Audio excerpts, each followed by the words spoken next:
तो आज हम जो कंसेप्ट करेंगे वो एनएलएम का है। तो क्वेश्चन आपके पास क्या है, 3 ब्लॉक्स हैं, एक का मास है 2 kg, 3 kg and 5 kg। They are connected by string, string के साथ ये कनेक्टेड है। तो सिस्टम पुल किया कितनी फोर्स के साथ, 10 न्यूटन फोर्स के साथ। तो वो ये कह रहा है भी ये दो ब्लॉक्स हैं, इनके भी जो टेंशन है आपने वो आपने फाइंड करनी है। T1 जो टेंशन है ना वो फाइंड करनी है। तो सबसे पहले अगर ऐसा क्वेश्चन आता है तो पहला स्टेप तो आपने एक्सेलेरेशन निकालनी है। तो एक्सेलेरेशन कैसे निकालोगे, F divided by total mass, ठीक है। तो यहां से आप देख सकते हो F कितनी लग रही है, 10, टोटल मास कितना है 3 to 5, 5 और 10। तो मींस आप लिख सकते हो ऐसे 3 + 2 + 5, तो आपके पास 10/10 मींस 1 मीटर पर सेकंड स्क्वायर आपके पास एक्सेलेरेशन है। तो पहला स्टेप तो वही ये है भी आपने एक्सेलेरेशन फाइंड करनी है। तो एक्सेलेरेशन ऐसे कुछ फाइंड करेंगे। इसके बाद नेक्स्ट आपने ये T1 फाइंड करने हैं। तो हम क्या कर लेते हैं, 2 kg की एफबीडी बनाते हैं।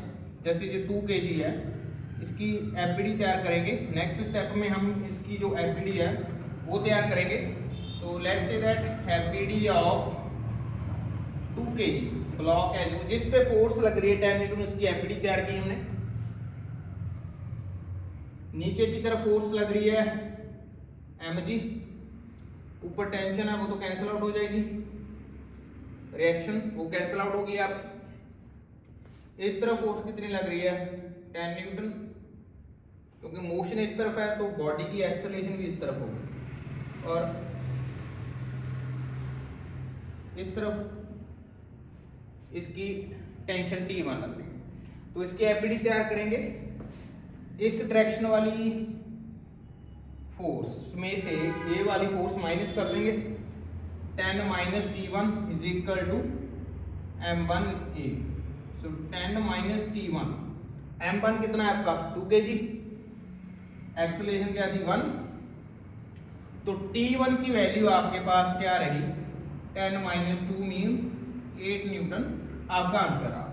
तो दोबारा एक्सप्लेन कर लेते हैं। सबसे पहले आपने क्या किया, एक्सेलरेशन फाइंड की। एक्सेलरेशन फाइंड करने के बाद आपके पास क्या रहा, 1 मीटर पर सेकंड स्क्वायर।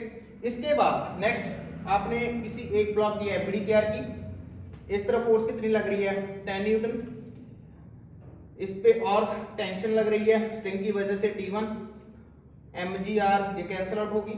तो हमारा जो एरिया ऑफ इंटरेस्ट है T1 और ये है, जिस डायरेक्शन में फोर्स लग रही है उस डायरेक्शन में से ऑपोजिट वाली एक्सेलरेशन जो फोर्स T1 लगा के आपने ma के इक्वल कर देना, ठीक है। 10 - T1 = m1। तो अकॉर्डिंग टू दैट आपके पास T1 क्या रही है आपकी 8 न्यूटन आंसर आ। तो पहला स्टेप एक्सेलरेशन, फिर उसके बाद एफबीडी तैयार करो, फिर आंसर निकालो।